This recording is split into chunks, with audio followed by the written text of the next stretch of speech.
In today's video, I'm going to teach you how to fix Microsoft Teams error 0xca80000. If you find this useful, consider subscribing and liking the video. Let's get started. First, we need to ensure that Microsoft Teams is completely closed. This is an important step as a running instance of the application can interfere with the troubleshooting process. Look for the Microsoft Teams icon in your system tray, which is located near the clock in the bottom right corner of your taskbar. If you see the icon there, right-click on it and select the option that says Quit. This will fully close the app and prepare us for the next step.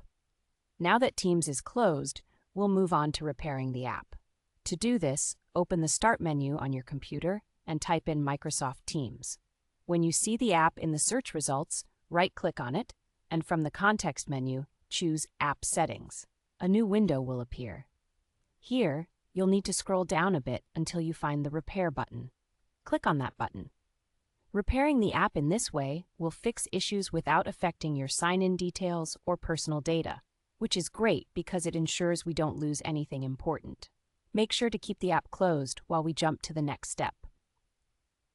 Next, we're going to enable some important settings related to TLS, which is crucial for secure communication in Microsoft Teams. Again, open the Start menu and type in Internet Options, then select it from the results. This will bring up the Internet Properties window. In this window, click on the Advanced tab. Scroll down to the bottom until you reach the Security section. You'll see several options here. Locate and check the boxes next to Use TLS 1.0 and Use TLS 1.1. Once you've done that, click on Apply and then OK to close out of this window.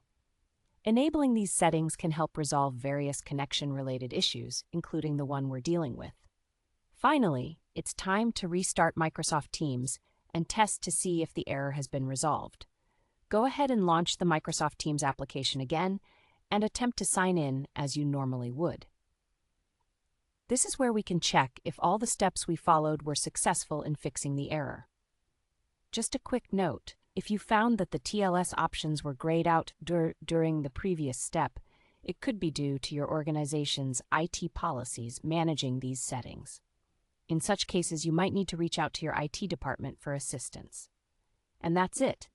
By following these steps, you should be well on your way to resolving the error 0xca80000 in Microsoft Teams. Thank you for watching, and I hope this guide has made your troubleshooting process easier. Don't forget to like and subscribe for more helpful tips.